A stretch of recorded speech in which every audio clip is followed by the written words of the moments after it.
Maharashtra, but I am having only one member in the assembly. If I have 10% of votes, I must have 10% of seats in the assembly, which will make me eligible, my party eligible to have 28 members in an assembly of 280 members. So that is the equation, that is the advantage in this system.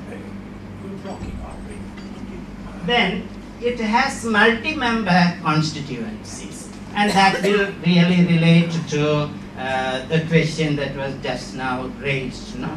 Each constituency, we are so used to think of elections and electoral constituencies with only one member. We can't think outside of it. I've seen it in many conferences. But proportionate electoral system will elect 4, 5, 3, 2 members from the same constituencies. So it creates a win-win situation. And therefore, when we really are angry about corruption in electoral processes, there is a system which will minimize corruptions, violence, communalism, casteism by its very system, because all have a fair chance of winning from each constituency. It goes well with coalition politics, and India, as you all know, has arrived unquestionably into an era of coalition politics. We do not have any more one single party that can gain more than 50% of votes in India. We have arrived at coalition politics. You asked a candidate's selection or declaration of winning candidate? No. Declaration of selected candidates. Selected candidate, yes. The proportion will be Yeah, selected. I am coming to that. As I told you, there are 20 variants. So there is no one rule. So I will explain to you how in different variants candidates are selected. It is generally there is no wastage of votes, because there are four major types of counting systems, and these counting systems are designed in such a way that all votes are converted into seats. Therefore, in a particular constituency, if a candidate that is not eligible to be elected has such low number of votes, percentage of votes, those votes are not discounted.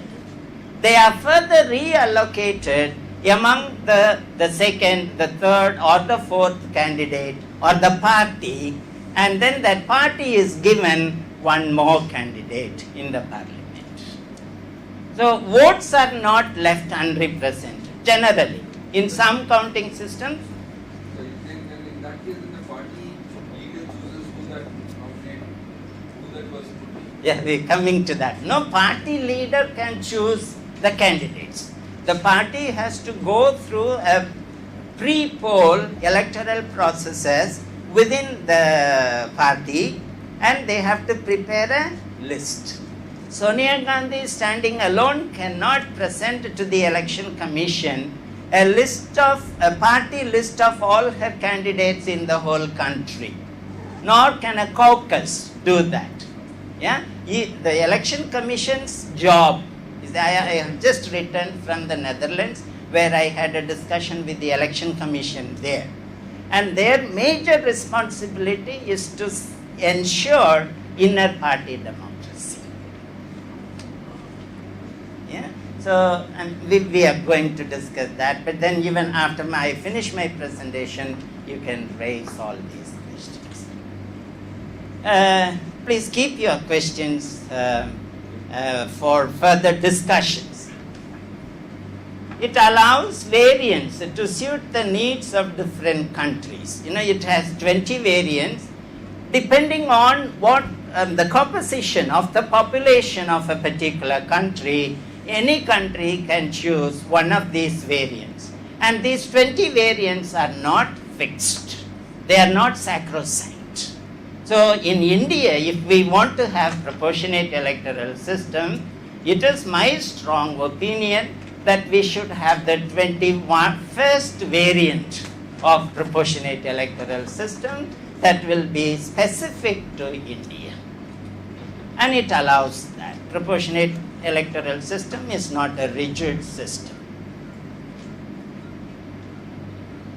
Advantages of proportionate representative system is it faithfully translates votes into seats. This I have explained already.